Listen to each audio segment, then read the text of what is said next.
ओम शांति। 27 अगस्त 2020 की मुरली है। बाबा ने कहा, मीठे बच्चे, बाप आए हैं इस वैश्यालय को शिवालय बनाने।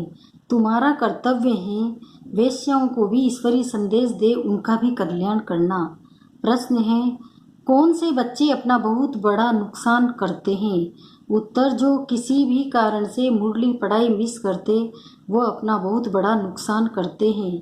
कई बच्चे तो आपस में रूठ जाने के कारण क्लास में ही नहीं आते, कोई न कोई बहाना बनाकर घर में ही सो जाते हैं। इससे वे अपना ही नुकसान करते हैं, क्योंकि बाबा तो रोज कोई न कोई नई युक्ति बताते रहते हैं। सुनेंगे ही नहीं तो अमल में कैसे लाएंगे? ओम शांति। मीठे मीठे रूहानी बच्चे ये तो जानते हैं कि अभी हम विश्व के मालिक बनने के लिए पुरुषार्थ कर रहे हैं।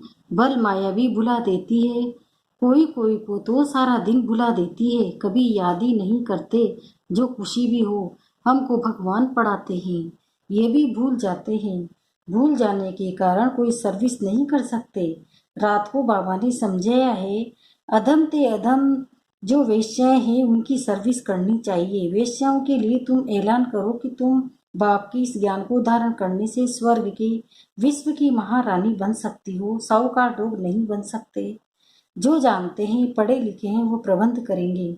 उन्हों को ज्ञान देने का तो बेचारी बहुत खुश होंगी, क्योंकि वह भी अबलाए हैं, उनको तुम समझा सकते हो। युक्तियां तो बहुत ही बाप समझाते रहते हैं। बोलो, तुम ही ऊंच ते ऊंच नीच ते नीच बनी हो। तुम्हारे नाम से ही भारत वैशाल्य बना है, फिर तुम शिवालय में जा सकती हो। यह पुरुषार्थ करने से तुम अभी पैसे के लिए कितना गंदा काम करती हो, अब ये छोड़ो। ऐसा समझाने से वो बहुत खुश होंगी। तुमको कोई रोक नहीं सकते। ये तो अच्छी बात है ना, गरीबों का ही भगवान पैसे के कारण बहुत गंदा काम करती है। उन्हों का जैसे धंधा चलता है। अभी बच्चे कहते हैं हम युक्तियां निकालेंगे सर्विस वृद्धि को कैसे पाए।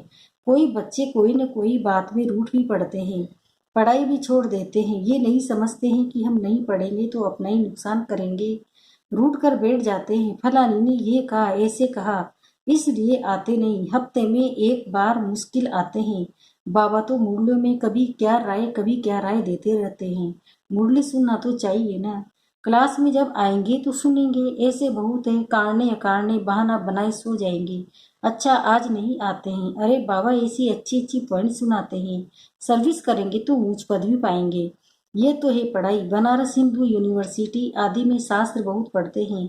दूसरा कोई धंधा नहीं होगा तो बस शास्त्र कंठ कर सत्संग शुरू कर देते हैं। उसमें उद्देश्य आदि तो कुछ है नहीं। इस पढ़ाई से तो सबका बेड़ा पार होता है।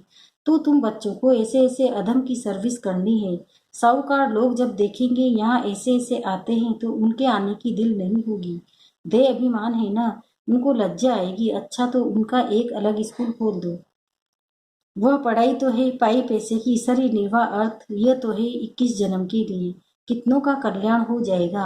अक्सर करके माताएं भी पूछती है कि बाबा घर में गीता पाठशाला खोले। उनको ईश्वरी सेवा का शौक रहता है। पुरुष लोग तो इधर उधर क्लब आदि में घूमते रहते हैं। साहूकारों के लिए तो यहाँ ही स्वर्ग है। कितने फैशन आदि करते रहते हैं, लेकिन देवताओं की तो नेचुरल ब्यूटी देखो कैसी है। कितना फर्क है। वैसे यहाँ तुमको सच सुनाया जाता है तो कितने थोड़े आते हैं, सो भी गरीब उस तरफ झट चले जाते हैं। वहाँ भी श्रृंगार आदि करके जाते हैं। गुरु लोग सगाई भी कराते हैं। यहाँ किसी की सगाई कराई जाती है तो भी बचाने के लिए। काम चिता पर चढ़ने से बच जाए, ज्ञान चिता पर बैठ पदम भाग्यशाली बन जाए। बाप माँ बाप को कहते हैं ये बर्बादी का धंधा छोड़ चलो स्वर्ग में, तो कहते हैं क्या करें, ये दुनिया वाले हमारे ऊपर बिगड़ेंगे कि कुल का नाम बदनाम करते हैं। शादी न कराना कायदे के बरखिलाफ है। लोक लाज कुल की मर्यादा छोड़ते नहीं हैं। भक्ति मार्ग में गाते हैं, मेरा तो एक दूसरा न कोई। मीरा के भी गीत है। फीमेल्स में नंबर 1 भक्त मीरा, मेल्स में नारद गया हुआ है।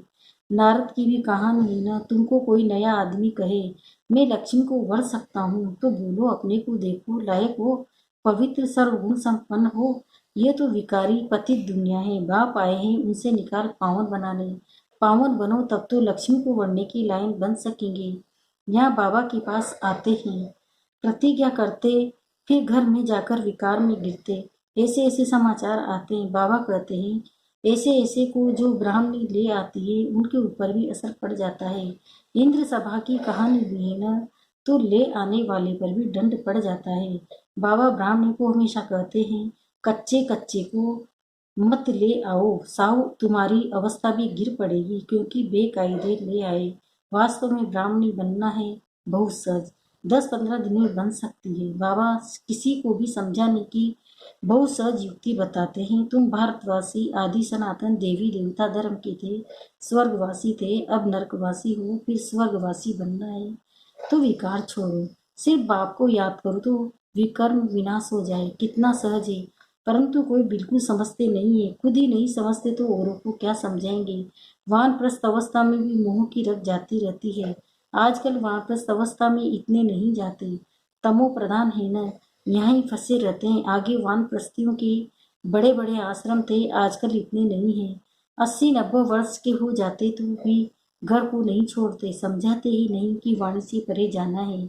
अब ईश्वर को याद करना, भगवान कौन है ये सब नहीं जानते, सर्वव्यापी कह देते तो याद किसको करें ये भी नहीं समझते हैं कि हम पुजारी हैं। बाप तो तुम्हारी पुजारी से पूज्य बनाते हैं, सो भी 21 जन्म के लिए।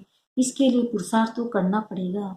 बाबा ने समझाया है ये पुरानी दुनिया तो खत्म होनी है, अभी हमको जाना है घर, बस यही तात रहे।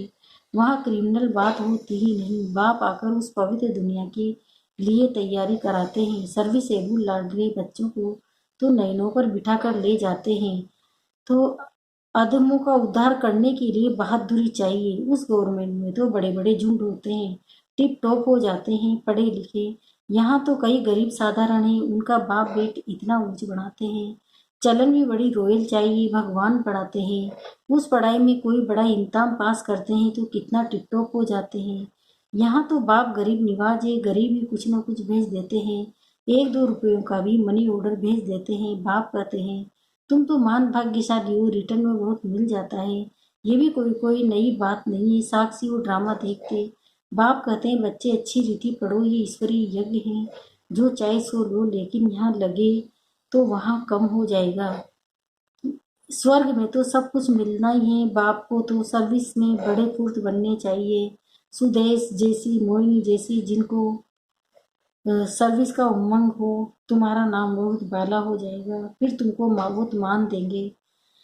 बाबा सब डायरेक्शन देते रहते हैं। बाबा तो कहते हैं यहाँ बच्चों को जितना समय मिले याद में रहो। इम्तिहान के दिन नज़दीक होते हैं तो एकांत में जाकर पढ़ते हैं। प्राइवेट टीचर भी रखते हैं। हमारे पास टीचर तो बहुत है, सिर्फ पढ़ने का शौक चाहिए। बाप तो बहुत सच समझाते हैं, सिर्फ अपने को आत्मा निश्चय करो, ये शरीर तो विनाशी है। ये ज्ञान एक ही बार मिलता है, फिर सत्युग से लेकर कलयुग अंत तक किसी को मिलता ही नहीं है। तुमको ही मिलता है। हम आत्माएं, ये तो पक्का निश्चय कर लो। बाप से हमको वर्षा मिलता है, बाप की याद से विकर्म विनाश होंगे। बस ये अंदर रखते रहो तो भी तो बहुत कल्याण हो सकता है। परंतु चार्ट रखते ही नहीं, लिखते लिखते फिर थक जाते हैं। बाबा बहुत सहज कर बतलाते हैं हम आत्मा सतो प्रधान थी, अब तमो प्रधान बनी है। अब बाप कहते हैं मुझे याद करो तो सतो प्रधान बन जाएंगे। कितना सहज है, फिर भी भूल जाते हैं। जितना समय बैठो अपने को आत्मा समझो, मैं आत्मा बाबा का बच्चा हूँ। बाप को याद करने से ईश्वर की बादशाही मिलेगी। बाप को याद करने से आधा कल्प के पाप भस्म हो जाएंगे। कितना सहज युक्ति बतलाते हैं। सब बच्चे सुन रहे हैं, ये बाबा खुद भी प्रैक्टिस करते हैं तब तो सिखलाते हैं ना। मैं बाबा का रथ हूँ, बाबा मुझे सिखलाते हैं। तुम बच्चे भी ऐसे समझो, शिव बाबा को याद करते रहो तो कितना फायदा हो जाए। परंतु भूल जाते हैं, बहुत सहज है। धंधे में कोई ग्राहक नहीं है तो याद में बैठ जाओ, मैं आत्मा हूँ, बाबा को याद करना है। बीमारी में भी याद कर सकते हो। बांधे ली हो तो वहाँ बैठ तुम याद करती रहो तो 10-20 वर्ष वालों से भी ऊंच पद पा सकती है। अच्छा, मीठे मीठे से खिलते बच्चों प्रति माता पिता बाप दादा का याद प्यार और गुड मॉर्निंग। रूहानी बाप की रूहानी बच्चों को नमस्ते। हम रूहानी बच्चों की भी रूहानी माता पिता बाप दादा को याद प्यार गुड मॉर्निंग। नमस्ते नमस्ते नमस्ते। शुक्रिया बाबा, शुक्रिया आपका पद्मा पदम, शुक्रिया। धारणा के लिए मुख्य सार है। पहला है सर्विस में बहुत बहुत फुर्त बनना है। जितना समय मिले एकांत में बैठ बाप को याद करना है। पढ़ाई का शौक रखना है, पढ़ाई से रूठना नहीं है। दूसरा है अपनी चलन बहुत बहुत रॉयल रखनी है। बस अब घर जाना है, पुरानी दुनिया खत्म होनी है, इसलिए मोह की रगें तोड़ देनी है। वाणी से परे अवस्था में रहने का अभ्यास करना है। अधमों का भी उद्धार करने की सेवा करनी है। वरदान, ब्रह्मा बाप समान महात्याग के महान भाग्य बनाने वाले नंबर 1 फरिश्ता सो विश्व महाराजन भव। अब इसका विस्तार बता रहे बाबा। नंबर 1 फरिश्ता सो विश्व महाराजन बनने का वरदान उन्हीं बच्चों को प्राप्त होता है जो ब्रह्मा बाप के हर कर्म रूपी कदम के पीछे कदम उठाने वाले हैं, जिनका मन बुद्धि साकार में सदा बाप के आगे समर्पित है।